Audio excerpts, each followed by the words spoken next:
Muy buenos días, amigos televidentes. Gracias por acompañarnos en este jueves 27 de febrero. Qué placer que usted nos acompañe. Les saluda Cecilia Navarrete y quiero comentarles que esta mañana estaremos hablando sobre las emergencias quirúrgicas. ¿Y quién mejor para ello que conversar con nuestro buen amigo invitado de casa? Estoy hablando del doctor Emilio Salazar, a quien desde ya y como siempre le damos la más cordial de las bienvenidas. Gracias. Impresionante, importante, porque la emergencia no avisa y nos puede suceder a cualquier persona, en cualquier familia, en cualquier momento, y algo tenemos que conocer para tomar las mejores decisiones, para proteger a nuestra familia y para, pues, estar bien. Exactamente, doctor. Para entrar en contexto en el tema, vamos a abordar más adelante, por supuesto, todos los cuidados que una persona debe de tener al momento de realizarse su cirugía, pero queremos conocer las que más son comunes entre la población salvadoreña y tenemos cálculos en la vesícula, obstrucción intestinal, apendicitis e hernias, pero ¿a qué nos referimos precisamente cuando hay una emergencia quirúrgica? ¿Será que estas dan aviso días previos o simplemente aparece un dolor y tiene que ir directamente al hospital para realizarse su cirugía? Muchas veces no dan ningún aviso. Asintomático. Las emergencias trata de un evento que usted no espera. Es un día normal y de pronto apareció un síntoma y usted en ese momento no sabe si eso va a terminar en el hospital, y en el hospital usted a lo mejor ni ha pensado en la posibilidad que eso sea una cirugía. Sin embargo, en general, el síntoma más común de un problema quirúrgico abdominal es el dolor. Y esto es bien complicado, porque como médicos y como seres humanos sabemos que tenemos que aliviar el dolor. Pero el dolor abdominal es la principal guía que tenemos en muchas ocasiones para poder diagnosticar una enfermedad y ofrecer un tratamiento adecuado. Okay. Y hay dos extremos. Muchas veces los padres de familia, incluso los médicos, quitamos el dolor. Y claro, a usted, su niño tiene dolor, lo primero es darle un elixir, un analgésico, un espasmolítico, y usted alivia el dolor. Pero el dolor persiste y entonces usted lo lleva ya a un hospital o a la clínica. Cuando el médico lo examina, el dolor ya está enmascarado, ya está disfrazado, y eso hace más difícil el diagnóstico. Ahora, el otro extremo también es incorrecto, que usted llegue al hospital y el médico diga: tengo un niño de 10 años, tiene dolor abdominal, y hasta que no sepa si esto lo voy a operar o no, no le voy a manejar el dolor. Y eso es correcto, que yo no puedo quitarle el dolor hasta que determine si este paciente necesita una intervención quirúrgica. Pero si, imaginemos el caso, si yo de pronto no desayuné y de pronto yo no almorcé, que estoy sano, yo ya hasta voy a andar viendo luces. Y eso que estoy sano, no digamos un paciente que está con dolor, sí, no lo podemos condenar como antes o en algunas ocasiones ha sucedido, que lo dejamos nada por boca y pasan días y el paciente ahí esperando su diagnóstico. Entonces ahí viene una conclusión.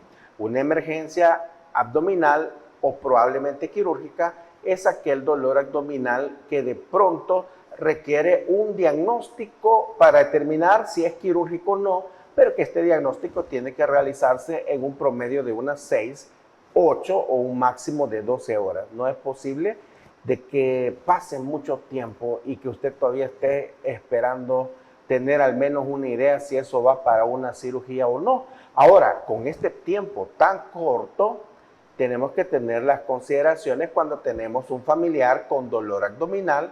No todo dolor abdominal es quirúrgico, no todo dolor abdominal es una emergencia ni ver el hospital, porque muchas veces pues nos ha dado cólicos, problemas de infección de vías urinarias que son más leves, pero hay que prestar mucha atención al dolor abdominal y tenerle cierto cuidado y ver las características, la duración, la intensidad, y ver sobre todo la evolución. Un dolor abdominal que persiste en el tiempo, que va aumentando, pues a lo mejor requiera que usted vaya al hospital para tener una evaluación adecuada. Doctor, en el caso de los cálculos en la vesícula de la población televidente que en alguna vez ha sufrido o sus familiares han tenido algunos síntomas, sabemos de que los cálculos en la vesícula posteriores, días antes, dan como dolor en la parte derecha inferior. Entonces son signos de alarma que la población debe tener en cuenta para consultar, porque muchas veces lo podemos confundir con cualquier otro tipo de dolor, o podemos pensar dormí mal o X razón, menos pensar que son cálculos en la vesícula. Hay una característica muy común para sospechar que el dolor viene de la vesícula, y es que, recordando, la vesícula biliar es un órgano que tenemos aquí del lado derecho, abajo de la costilla, y se encarga de almacenar la bilis. Poniendo en contexto, nuestro hígado produce bilis. Del hígado pasa a la vesícula, donde termina de madurarse, digámoslo de esa forma. Cuando usted come, la vesícula detecta a través del cerebro, de las sensaciones del alimento, que hay comida y se contrae. La vesícula se contrae y empuja la bilis hacia el intestino para que participe en la digestión de las grasas.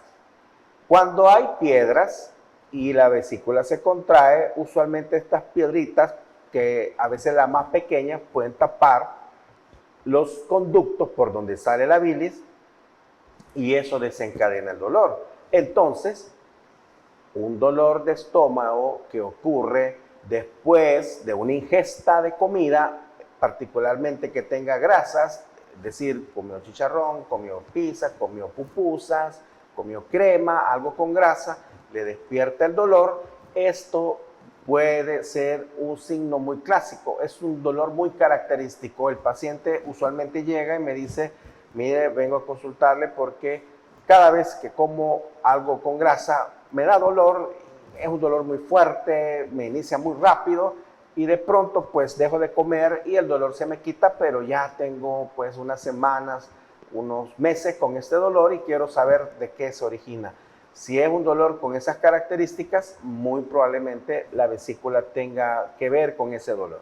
Muy bien, hay casos también, doctor, de que el dolor o los cálculos en la vesícula vienen a aparecer por dietas estrictas que las personas realicen. Es decir, usted debe siempre mantenerse de la mano de un profesional para poder realizar cualquier tipo de dieta si en el caso quiere bajar o perder peso. Es decir, una persona que viene recurrentemente comiendo muchísimas grasas, comiendo muchos dulces, para poder hacer dieta tiene que asesorarse de un especialista, porque sucede de que hacen una dieta de golpe y eso puede desencadenar también problemas en la vesícula. En general, las dietas tienen que ser equilibradas. No es que el azúcar, las proteínas, los carbohidratos o las grasas sean malas en sí, sino que son los excesos. Para el tema práctico de la vesícula biliar, las piedras principalmente se originan por dos condiciones. Una es por el depósito de colesterol y el otro es por el depósito de sales biliares. Las sales biliares ya vimos que las produce el hígado y digamos que en ese aspecto no tenemos mucho control, pero el colesterol elevado es una causa muy importante, si no la más importante, de formación de piedras en la vesícula biliar. Ahora bien, si usted tiene sus niveles de colesterol elevados, si usted tiene su peso un poco por arriba de lo normal o está luchando con la obesidad, es muy probable que si no toma las medidas pertinentes, en el futuro usted va a tener piedra en la vesícula, aparte de todas las complicaciones con la grasa. El colesterol se forma no solo por una ingesta de alimentos ricos en grasa, sino que también es muy importante limitar la cantidad de carbohidratos. Nuestro cuerpo funciona para protegerse y como para almacenar, preveyendo que en el futuro haya una necesidad de alimento.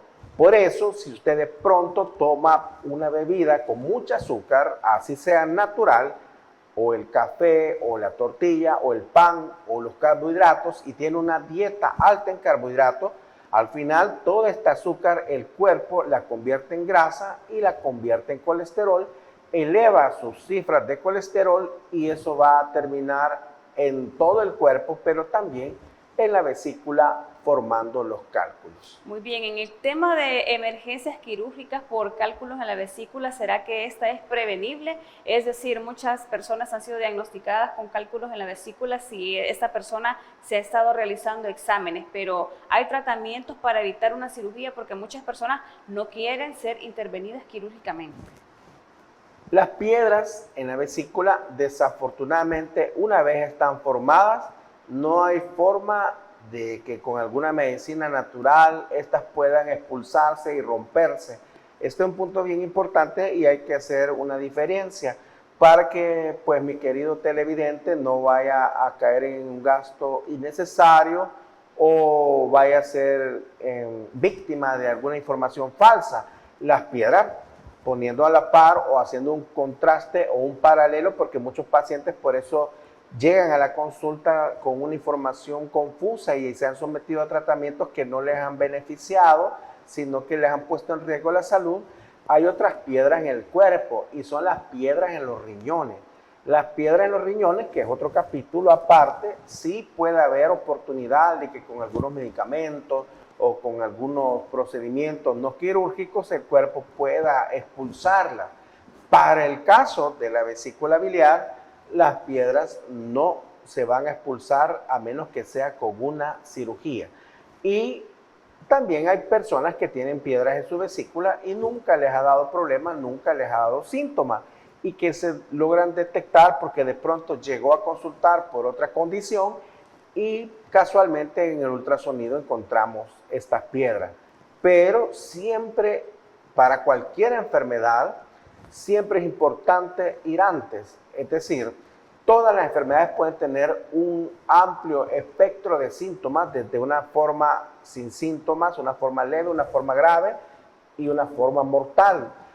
Si usted tiene piedras en la vesícula, no es una condición que probablemente, si usted no tiene síntomas, haya que operarlo en la noche. Pero le da tiempo para que usted se organice, agende una evaluación, porque hay que ver su edad, si usted es hipertenso, diabético o qué otras enfermedades tiene, si toma algún medicamento para prepararlo para una cirugía. Tiene que tener una evaluación y una preparación si no tiene síntomas. Pero si usted logra identificar su problema y prepararse, la cirugía tiene menos riesgo y la evolución o los resultados son favorables a que si de pronto esto se convierte en una emergencia. Es decir, no es lo mismo un paciente que ha tenido dolor y se le quita. A eso le llamamos cólico biliar. Le da dolor y se le quita. Este paciente me permite evaluarlo, hacerle exámenes, programarlo. Usted me dice cuándo se opera, en un mes, en una semana, y entra a una cirugía de forma electiva en condición estable. Pero si esta piedra se atora y no se destapa por ninguna razón, y luego viene la infección bacteriana, porque como produce una obstrucción, y allí donde desemboca la bilis, desemboca el hígado y desemboca el páncreas, puede desencadenar una infinidad de complicaciones que ya incluso en algunos casos llegan tan complicados, tan inestables que no se pueden operar. Por ejemplo, cuando hacen pancreatitis, hay que resolver un problema médico antes de proceder a una operación, y lo que pudo haberse resuelto en una cirugía, en una estancia hospitalaria de un día, incluso en una cirugía laparoscópica, que solo son 3 heriditas y con una cámara, ya se vuelve más complicado, puede requerir una cirugía grande, puede requerir incluso ingreso a cuidados intensivos, donde ya la vida pues corre más peligro y la recuperación toma más tiempo del que pudo haber requerido si hubiera consultado cuando todavía nos daba tiempo de prepararlo y programarlo para realizar una intervención quirúrgica electiva. Muy bien, doctor. Seguimos conversando sobre este interesante tema luego de la pausa comercial, ¿le parece? Claro que sí. Amigos televidentes, no nos cambien. Les recuerdo que si usted necesita recibir medicamentos hasta la puerta de su casa, nada más debe llamar o escribir al número de teléfono 2609-9000 y Farmacias La Buena le lleva las medicinas, por supuesto, hasta la puerta de su hogar. No nos cambie, ya retornamos con más de Enfoque.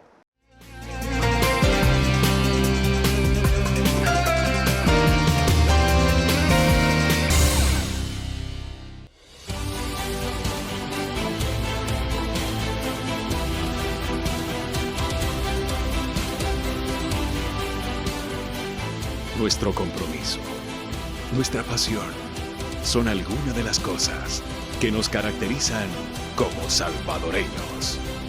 Farmacia La Buena, la farmacia de todos.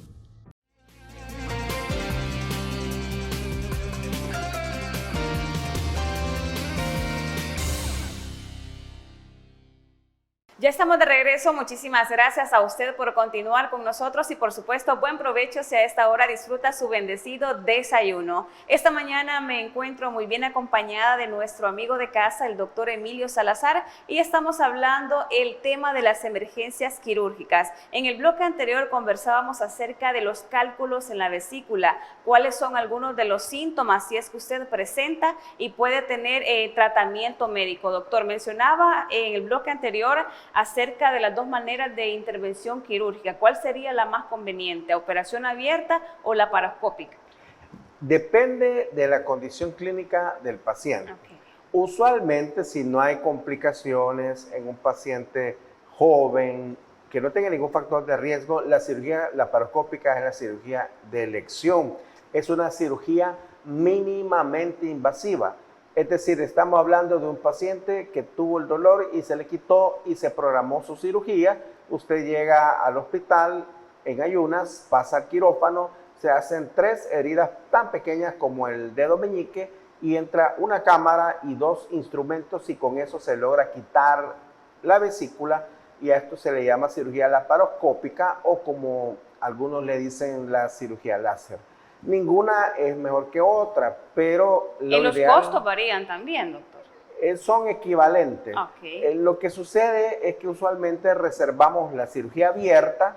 Bueno, en la historia de la medicina antes todas eran abiertas. Luego vino la cirugía laparoscópica mínimamente invasiva. Una cirugía laparoscópica tiene una mejor recuperación, un mejor manejo del dolor, menor estancia hospitalaria. Y esta ha ido reemplazando a la cirugía abierta. Okay. Pero cuando la condición del paciente es de emergencia, es complicada, hay una complicación, está perforada la vesícula o se espera tener que realizar mayores maniobras quirúrgicas, usualmente pues se hace una cirugía abierta. Ahora, los costos podrían ser mayores con una cirugía abierta, no en sí por el hecho de la cirugía, sino porque el paciente ya está más complicado. Y hay algunos casos, doctor, en el que he escuchado de que los pacientes llegan a punto del dolor, es decir, que muchas veces les ha como salido el líquido, no sé, usted me puede explicar esa parte. Cuando se ha perforado la vesícula. Exactamente. Sí, ¿Suele suceder? Eso es lo que se debe evitar. Okay. Realmente un paciente que tiene ya un diagnóstico de cálculos no debería complicarse y mucho menos perder la vida, pero sucede incluso a nivel mundial. Lo que ocurre es que estos conductos son bien delicados y están conectados a 3 órganos, están conectados al páncreas, están conectados al hígado y a la vesícula.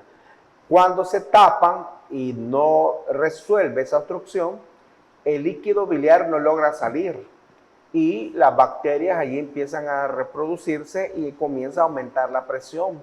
En el tiempo eso se empieza a estirar las paredes de la vesícula y cuando esta vesícula ya no puede estirarse más, finalmente se rompe. Y eso es una perforación de un órgano dentro de una cavidad y libera todo el contenido de bacterias y ya no es solo la infección de la vesícula, sino que ya es la infección de toda la cavidad abdominal. En este punto, las bacterias que están en el abdomen tienen la capacidad de viajar a través de la sangre y entonces ya la infección se vuelve de todo el cuerpo, viaja por la sangre y comienza a afectar todos los órganos. Puede llegar al pulmón y los pacientes comienzan a presentar síntomas de neumonía, puede llegar al corazón, incluso esta actividad bacteriana inflama y eso hace que los órganos paulatinamente pues vaya afectando su función, incluso puede hacer que el riñón deje de funcionar. A este contexto, cuando se perfora y lo que era una infección local se vuelve generalizada y afecta a los órganos, le conocemos como una falla de muchos órganos, falla multiorgánica, y es un escenario bien catastrófico que por supuesto lo tratamos en cuidados intensivos, Ok. pero que ya hablar de falla multiorgánica es algo muy, pero muy difícil de revertir. Cuando a lo mejor, pues en una forma inicial, cuando solo tenía el dolor, cuando solo tenía los cálculos Debe que consultar, doctor. pudo haber programado y permitirnos pues resolver este problema. Muy bien, esta situación tan problemática de los cálculos en la vesícula, ¿qué edades afecta más? ¿Hay niños que presentan cálculos? ¿Los adultos, adultos mayores? Muy difícilmente en niños, pero podría haber, pero es más usual en adolescentes, menos, pero más en adultos hacia arriba. Ok. Y hay una época en la que es la mujer muy susceptible de presentar complicaciones de la vesícula biliar y es durante su embarazo. Ok. Es frecuente en el embarazo que pueda haber complicaciones relacionadas en los cálculos en la mujer y tiene que tenerlo en cuenta la mujer embarazada porque el dolor abdominal en una mujer embarazada es una emergencia por muchas razones, incluso dependiendo de la edad gestacional o del tiempo que tenga de embarazo, porque el útero en la medida que va creciendo va desplazando las estructuras y va cambiando la localización del dolor. El ejemplo más característico pues es el apéndice, que normalmente está bien abajo, pero cuando lleva por el sexto, séptimo mes, por el útero que está con el embarazo, pues se desplaza hacia arriba y puede tener un dolor más arriba y no pensar en el apéndice, pero el embarazo es más complicado y sobre todo puede haber un incremento de problemas de cálculos en mujeres embarazadas. Muy bien, de los cálculos de la vesícula nos pasamos a apendicitis. ¿Cómo está, presenta síntomas esta enfermedad? En esta tengo entendido de que sí se presenta en niños también, muchas veces por la mala alimentación. La apendicitis es a nivel mundial y en El Salvador la principal emergencia quirúrgica. Es decir, lo más común, lo más frecuente que va a haber en cualquier hospital del país, del punto de vista de cirugía, es una apendicitis aguda. Okay.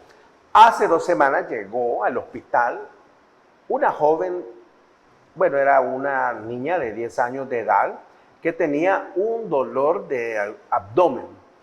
¿Indica en qué parte? Era un dolor tan fuerte en el lado derecho del abdomen, en la parte baja, y tenía fiebre y tos. Y los papás me dijeron, doctor, sabemos que es el apéndice, porque hoy pues leemos información. Y sí, está bien, eso está muy bien, porque eso les hizo llegar al hospital. Y en efecto, pues le examiné y le dolía justo donde está el apéndice. Sin embargo, tenía tos y al revisar la garganta, tenía placas blanquecinas, bacterianas y tenía los ganglios inflamados en el cuello. Es decir, tenía una faringoamigdalitis aguda con un dolor abdominal tan fuerte en la zona del apéndice. Pues, ante la sospecha de que era una apendicitis aguda, le realizamos exámenes y un ultrasonido. El ultrasonido demostró que no era el apéndice. Existe un síndrome muy frecuente en los niños y adolescentes en los que les da faringoamigdalitis aguda y como inflaman los ganglios, así como inflaman los ganglios del cuello, tenemos ganglios cerca del apéndice, se inflaman y duelen. Se llama síndrome de Brenneman. Entonces, cuando tenemos un dolor abdominal, es tan importante pues que nuestro médico haga un adecuado interrogatorio, porque es a través de los síntomas que los cuentan que un médico va llegando a la sospecha clínica y además un adecuado examen físico y cuando es posible algunos exámenes, porque es tan fácil operar sin necesidad. Y lo que no debemos hacer es ambos extremos. Ni operar a alguien que no necesita una cirugía, pero tampoco podemos darnos el lujo de decirle a alguien que tiene una apendicitis, váyase a su casa, porque ese pequeño error, digámoslo, error, le puede costar la vida a alguien. Pero también someter a una operación a alguien que no la necesita es bien delicado. Como cirujano es más difícil decir esto no es de operar que decir operar. En ese caso me hubiera sido más fácil decir operemos, pero no. Los exámenes demostraron que a pesar de que parecía que era una apendicitis, no lo era. Por eso es importante siempre tener una sospecha clínica de que si hay un dolor, esto puede ser quirúrgico, pero al final serán nuestros médicos los que harán el diagnóstico definitivo. Ahora, una apendicitis aguda tiene una forma clásica de presentarse, pero también hay variantes. Es decir, digamos que en el 90% de los casos, en 9 de 10 va a presentarse de esta forma, pero en la medicina no es como una matemática, que siempre 2 más 2 es 4, siempre hay excepciones. Hay pacientes que se salen de la norma y esto sucede sobre todo mientras más pequeño es el niño, a menor edad, cambian los síntomas por razones que no nos dicen, no lo expresan, no podemos saber a ciencia cierta, y también en las edades avanzadas, arriba de los 70 años, cambian los síntomas un poco, pueden ser más leves, o también cuando hay enfermedades asociadas como diabetes o alguna otra enfermedad neurológica, es más difícil. Pacientes con autismo son más difíciles de examinar por la forma de platicar, son un poquito más complicados, requieren más atención del médico para poder entender dónde les duele exactamente, qué es lo que puede estar ocurriendo, pero 9 de 10 va a tener un dolor abdominal que inicia en la boca del estómago. En la apendicitis el dolor no inicia directamente en el apéndice, y este dolor que inició acá y que luego el paciente me dice, mire, el dolor le empezó acá en la boca del estómago, pero a las horas pues ya no le duele acá, sino que le duele aquí abajito, en la parte derecha del abdomen, pero abajo del ombligo. Eso le llamamos migración del dolor. Cuando sucede eso, ese es un signo muy fuerte de apendicitis. Pocas enfermedades van a presentar un cambio de la ubicación del dolor. El apéndice lo hace por razones que vienen desde la embriología. Entonces es un dolor que empieza no fuerte, sino que como una molestia que va aumentando en el tiempo y que luego se va hacia el lado derecho, a diferencia del dolor de la vesícula. El dolor de la vesícula inicia fuerte y súbito, y de una vez, y después de las comidas. Ahora, junto con esta migración del dolor, pueden haber muchos síntomas, pero los más frecuentes es que el paciente pierda el apetito. Usualmente llegan niños, ¿verdad? Y vemos, ¿tienes hambre? ¿Quieres una hamburguesa? Sí, dice. Casi ahí descartamos una apendicitis, porque cuando sí verdaderamente es una apendicitis, usted le dice a un niño, ¿quieres una hamburguesa? Digo eso porque no le gusta a los niños, no porque sea una recomendación nutricional, pero cuando un niño de verdad tiene un problema serio, usted le ofrece comida y él no le acepta. No tengo hambre. Entonces el dolor, la pérdida del apetito, puede haber elevación de la temperatura, puede haber náusea, vómitos, y esto va a ir orientando a un diagnóstico de una apendicitis aguda. Muy bien, doctor. Importante información a tener en cuenta. Y nos vamos de esta manera nuevamente a pausa comercial. No nos cambia, nosotros ya retornamos con más de su espacio de entrevistas de Enfoque.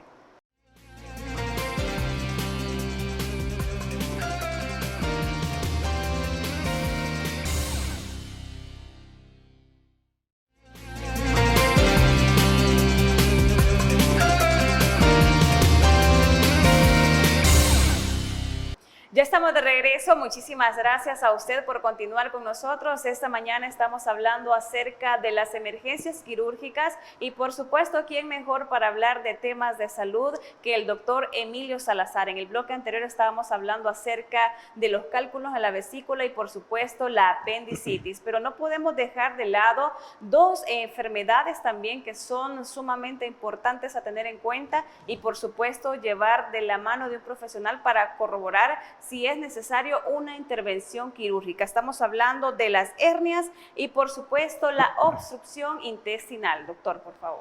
Las hernias. Muy común, doctor. Es muy frecuente y muy fácil en teoría de diagnosticar, sí, incluso por nuestros amigos televidentes. Las hernias básicamente es una debilidad o un defecto de su pared abdominal. Nuestro abdomen tiene una estructura que permite mantener nuestro intestino en su sitio, como una bolsa rígida. Cuando esta estructura se debilita, el contenido intestinal puede deslizarse a través de esa pared, como que si mi mano fuera la pared intestinal y al deslizarse permitiera cierto paso. Esto puede ocurrir cuando ha habido una operación anterior. Por ejemplo, frecuente en las mujeres, en los sitios de una cesárea o de una histerectomía, en los extremos puede ocurrir este debilitamiento de la pared abdominal en cualquier cirugía que una persona se haya realizado. A estas hernias le llamamos hernias incisionales o hernias relacionadas con una cirugía previa. También pueden haber defectos por alguna razón, alguna fuerza o simplemente una debilidad, es decir, que no hubo un antecedente o una historia de una cirugía previa. Y puede haber en el ombligo una hernia umbilical, en el hombre muy frecuente hernias en la región inguinal, en el encaje, que se comunica con el escroto, con la región del escroto, hernias inguinoescrotales, o cualquier parte de nuestro abdomen que la pared se debilite, puede aparecer una debilidad y haber una hernia. También hay otro concepto que le llaman diástasis. Por si su médico a usted le ha dicho usted no tiene hernia, sino que tiene una diástasis, son términos equivalentes, pero a la vez diferentes. La diástasis es que sus músculos, como tenemos músculos acá, están separados. No es una hernia porque no es una debilidad, pero se comporta igual. Como el músculo está separado, permite que las estructuras se deslicen y esto es una hernia. Las hernias pueden ser pequeñas, si el defecto es pequeño, apenas a veces cuando examinamos apenas es el pulpejo del dedo el tamaño de la hernia, o pueden ser tan grandes como de este tamaño, 10, 15, 20 centímetros, que le llamamos gigantes. Las hernias que pueden tener mayor probabilidad de complicarse son las pequeñas. Y esto funciona así. Asumamos que esta es una porción de intestino y si la hernia es grande, pues pasa y regresa a su abdomen libremente. Pero cuando el defecto es chiquito, cada vez que usted siente el dolor, la estructura pasa y se aprieta. Cuando no regresa, note cómo los dedos podrán ponerse un poquito morados porque se disminuye la circulación. Esto ocurre con el intestino. Cuando es pequeña, tiene más probabilidad de quedar atrapado y estrangularse, es decir, quedarse sin su flujo sanguíneo y luego romperse. Estas pueden ser más complicadas porque traen más complicaciones. Sin embargo, toda hernia pues requiere una atención quirúrgica. Ahora bien, ¿cómo va a identificar usted una hernia? Si usted de pronto siente un dolor, un paciente llega a la clínica y me dice, doctor, fíjese que yo estoy haciendo mis abdominales, voy al gimnasio, hago ejercicio, no hago mucho, pero fíjese que cuando voy a la parte de los abdominales siento dolor acá. Eso puede ser un síntoma de una hernia. Si usted nota un bulto que aparece y desaparece, digamos en su ombligo, siente como un bulto y usted se aprieta con el dedo y se desaparece, eso podría ser una hernia. O si en el encaje usted nota una pelotita que le duele, también es una hernia. O las mujeres en los sitios donde tuvieron cesárea, de pronto sienten dolor en los extremos o en cualquier parte de la herida operatoria, o en cualquier sitio cercano a donde usted tiene una herida operatoria o una cicatriz de una operación previa, muy probablemente eso es una hernia. Ahora, ¿cómo confirmamos el diagnóstico? El diagnóstico en medicina para cualquier enfermedad parte de tres cosas. Uno es la entrevista, que usted me cuente sus síntomas, porque eso nos va orientando. Y luego el examen físico. Usted llegará a la clínica y su médico pues le pondrá de pie, porque usualmente las hernias se examinan de pie. Y así examinamos, usualmente, por ejemplo, usted tiene una hernia en el ombligo o en alguna parte, examinamos y le pedimos que haga una fuerza y ahí sentimos pues su bulto y palpamos el defecto. Ahora, luego del examen físico, podemos todavía confirmarlo con un ultrasonido de tejido blando. Las hernias pueden ser una condición electiva, le llamamos en medicina, cuando algo lo podemos planear, lo podemos agendar. Este es un paciente que me dice, doctor, yo sí, me sale el bulto, me sale la pelotita, y yo me lo aprieto y se me quita, a veces me duele, me pongo en reposo, me acuesto en la hamaca y se me quita.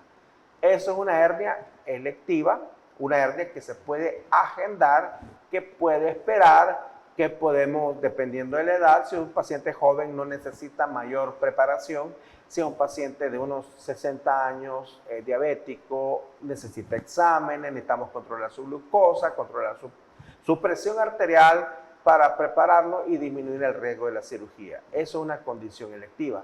Ahora, si de pronto usted no le prestó caso a la hernia y pasaron los años, pero un día le dio el dolor e intentó regresar el bultito que siempre regresaba, pero en esta vez no regresa, duele, y ve que hay un cambio de color, eso es un signo de alarma.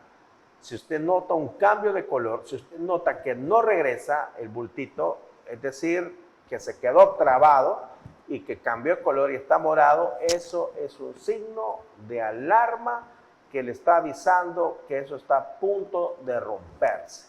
Y todo lo que se rompe adentro en nuestro abdomen es mortal. Allí usted no tiene días, sino que tiene horas para llegar donde el médico, para que él determine en qué condición está y confirme si es una hernia que constituye una emergencia quirúrgica. Ya se hace una preparación, pero es una preparación de unas 6, 8 horas máximo para que usted pueda entrar a una cirugía de emergencia y resolver esa emergencia antes de que ocurra una perforación o algo más grave. Ahora, si esto progresa y usted ya llega perforado, pues igual hay que operar, pero ya no solo hay que reparar la hernia, sino que hay que reparar las estructuras que están dañadas.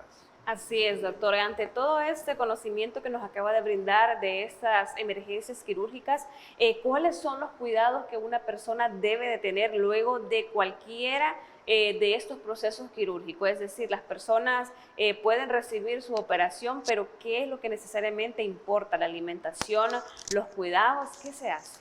Cada persona es diferente, cada cirugía es diferente.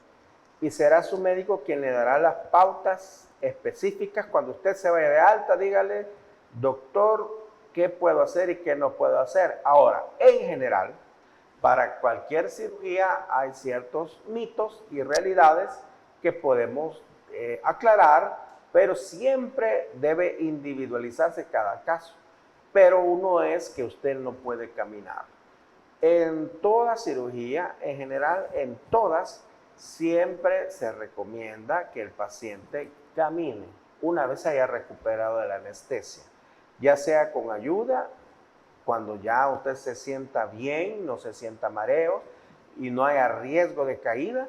Es importante que se ponga en pie y que dé sus pasos con ayuda, aunque sea, porque eso hace que su sangre circule y disminuya la formación de trombos. Si un paciente que está operado pudo haber sido operado de algo tan sencillo como una apendicitis, pero si no caminó, puede hacer trombos.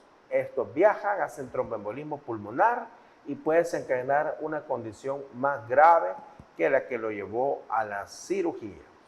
Eso es lo primero, que tiene que caminar. En segundo lugar, es importante que inicie la vía oral gradualmente, lo antes posible, a menos que haya algo en el intestino que le impide iniciar su vía oral, que su médico le diga no va a poder comer por cierto número de días, que se haya hecho una unión, un corte en el intestino, pero eso su cirujano le va a decir en qué caso usted no puede comer. Pero en general se recomienda que inicie su dieta una vez haya recuperado la anestesia, inicie con líquidos y así lo va progresando. Y esto nos lleva al tercer punto. Ya cuando usted está en la casa, tiene que comer de todo. Toda cirugía tiene varias fases y estas fases básicamente son 4. Una es antes de la cirugía. La cirugía no empieza cuando hacemos la herida con el cirujano, con el bisturí. La cirugía empieza incluso una noche o días antes de su operación. Es decir, cuando a usted le programan una cirugía, lo van a operar el lunes, desde el sábado usted entra en estrés. A esto le llamamos el prequirúrgico, la fase 1. Allí empieza su cirugía, desde que su sistema de adrenalina, epinefrina, esa es la fase 1. Luego viene la fase 2, que es la reacción inmediata a la cirugía, cuando lo están operando. Luego viene la tercera fase, que es el periodo de convalecencia, y luego va a casa cuando ya empieza a recuperarse. Pero después de la cirugía es importante una buena nutrición para que su tejido cicatrice. Entonces, es muy frecuente que a mí los pacientes me lo preguntan. Le puedo decir que quizás el mes pasado alguien me preguntó que si podía comer de todo, porque él llevaba la idea que no podía comer huevo. Muy bien, doctor. ¿Le parece si terminamos de explicar este punto luego de pausa comercial? Claro, muy bien. Así es. Amigos televidentes, les recuerdo que si usted necesita recibir medicamentos hasta la puerta de su casa, nada más debe llamar o escribir al número de teléfono 2609-9000 y Farmacias La Buena le lleva las medicinas, por supuesto, hasta la puerta de su hogar. No nos cambie, ya retornamos con más de Enfoque.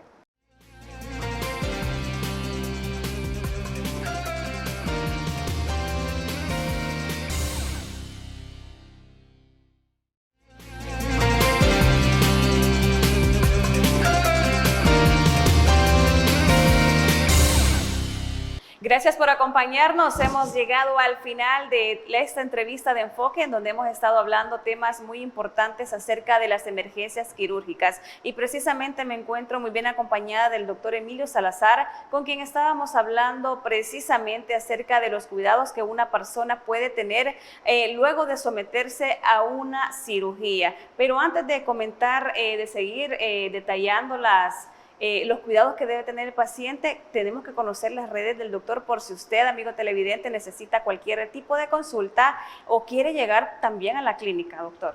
Claro, estamos compartiendo información en mis redes sociales, en Facebook, TikTok como Dr. Emilio Salazar y también en YouTube.